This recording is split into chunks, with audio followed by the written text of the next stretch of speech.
वो अपनी श्रद्धांजलि व्यक्त करते हुए, उनको नमन करते हुए सीधा अपनी बात नरेगा से शुरुआत करूंगा।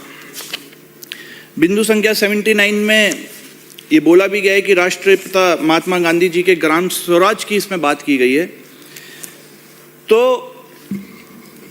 जिन लोगों की विचारधारा ने पहले महात्मा गांधी जी को मारा और अब उन्हीं विचारधारा के कारण महात्मा गांधी जी को जो विचारधारा थी, जो उनके लक्ष्य थे, उससे प्रेरित है कि कांग्रेस पार्टी 2005 में जो नरेगा योजना लेके आई थी ताकि गरीब मजदूर किसानों तक इससे उनको भला हो सके,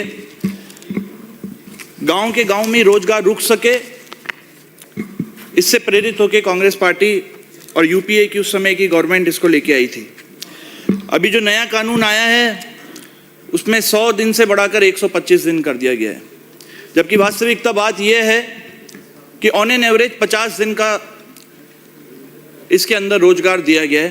वो भी 50 दिन अगर आप धरातल पे गांव में जाकर अगर आप गरीबों से, मजदूरों से, जो इसमें जो रजिस्टर्ड श्रमिक है उनसे बात करोगे तो 30 दिन 40 दिन का इसमें रोजगार मिला है।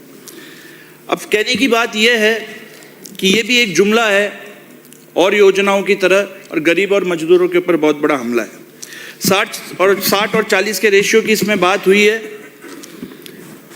पर मैं ये कहना चाहता हूं, अभी माननीय मुख्यमंत्री जी यहाँ पे बैठे हुए थे, कि 60-40 रेशियो की बात तो बाद में, पहले जो राज्य का नरेगा का जो पुराना जो पेमेंट, हजारों करोड़ों का जो पेमेंट उन मजदूरों का रुका हुआ है जिन्होंने अपनी मेहनत पसीने की कमाई से जो मजदूरी करी है, मेटों का 6-6 साल का भुगतान अभी तक रुका हुआ है। सबसे पहले तो उनका भुगतान किया जाए, उनका पैसा लाया जाए। सरकार के पास पैसा बिल्कुल नहीं है, लाखों करोड़ों का आज कर्जा हो चुका है। ये एक बहुत स्मार्टली एक ट्रिक है कि किस तरीके से इस योजना को खत्म किया जाए। और इस बात में कहने में कोई शंका नहीं है कि ये जो मानसिकता है गरीब विरोधी, मजदूर विरोधी, किसान विरोधी, इसके लिए कांग्रेस पार्टी मजबूती से इसके लिए लड़ेगी, इस योजना को बंद नहीं करने देगी। पर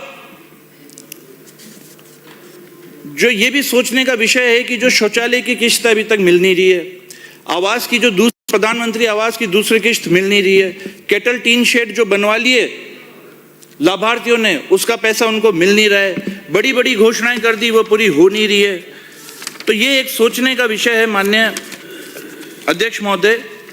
और जिस तरीके से इसमें जो पहली सीढ़ी है लोकतंत्र की, पंचायत, उसके पूरे हक और अधिकार खत्म कर दिए गए हैं और सारा जो भी फैसला होगा, जो भी काम होगा, वो सारा का सारा ऊपर से दिया जाएगा। दिल्ली से केंद्र की सरकार इसको तय करेगी।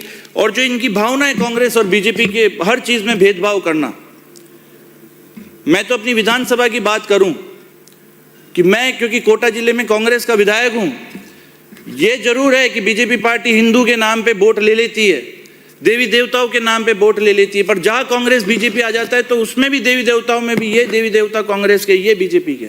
मेरी विधानसभा के अंदर गत सरकार ने पीपल समेल का मंदिर है, ढीपरी चंबल के अंदर ठाकुर जी का मंदिर है, उसके जीर्णोद्धार के लिए ढीपरी चंबल में 4 करोड़ रुपए के जीर्णोद्धार के लिए रुपए दिए। पीपलदा समेल महादेव जी का मंदिर है, उसके जीर्णोद्धार के लिए 2 करोड़ के रुपए दिए। उसकी वित्तीय स्वीकृति भी निकल गई, वर्क ऑर्डर भी निकल गया। बाद में जब सरकार बदली, भाजपा की सरकार आई, तो उसमें एक वित्तीय विभाग द्वारा एक आदेश निकाला गया कि जिस भी काम के वर्क ऑर्डर निकल चुके हैं लेकिन उसका काम चालू नहीं हुआ, उसको तुरंत प्रभाव से रोक दिया जाए। और उसमें हवाला ये दिया कि अभी आचार संहिता लगने वाली है, इस वजह से इसको रोक दिया जाए। आज 2 साल हो गए सरकार को, अभी तक आज वो मंदिर की स्थिति हमारे से देखी नहीं जाती है। पूरा मंदिर क्रैक होने को है, उसके ऊपर भी राजनीति। तो जब ये देवी देवताओं को नहीं छोड़ रहे, तो मुझे कहने में कोई संकोच नहीं है कि जो राज्य के अलावा अंदर जो विधानसभा भी, जहां पे कांग्रेस के विधायक है, जहां पे विपक्ष के विधायक, वहां पे किसी प्रकार का जी राम जी के तहत किसी को कोई काम मिलेगा। मैं ये भी कहना चाहूंगा कि केंद्र की सरकार ने जिस तरीके से इस योजना को खत्म करने की कोशिश करी है, उसमें एक बदलाव, बहुत वाहवाही लूटने की कोशिश करी है कि हमने 125 दिन का इसमें बदलाव किया है। अगर वास्तव में कुछ करने का अगर इनके अंदर कोई ईमानदारी से ये कुछ करना चाहते थे राम भगवान के नाम पे, तो जो 350 रुपए लंबे समय से 350 रुपए की मजदूरी चल रही है न्यूनतम, कम से कम उसको 400 रुपए करती, पर 350 भी नहीं मिल रहे। अभी तो 200 रुपए 300 रुपए यही मिल रहे हैं। और अगर वास्तव में मोदी जी को कुछ करना होता तो स्किल डेवलपमेंट जो उनकी प्रधानमंत्री विकास कौशल योजना के नाम से जानी जाती है, अगर वास्तव में कुछ करना चाहते तो उसके अंदर कुछ प्रोग्रेस करते।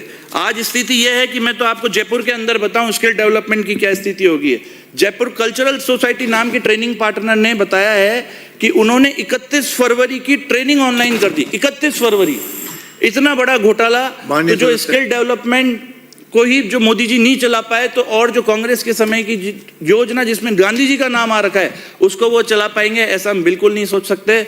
इसी के साथ मैं ऐसी उम्मीद करता हूं कि इस योजना को किसी भी प्रकार से हम खत्म नहीं होने देंगे। आपने मुझे बोलने का मौका दिया, जिसके लिए सदन की बैठक मंगलवार दिनांक 3 फरवरी 2026 के प्रातः 11 बजे तक बराजो अभी स्थगित नहीं हुई है। प्रातः 11 बजे तक के लिए स्थगित की जाती है।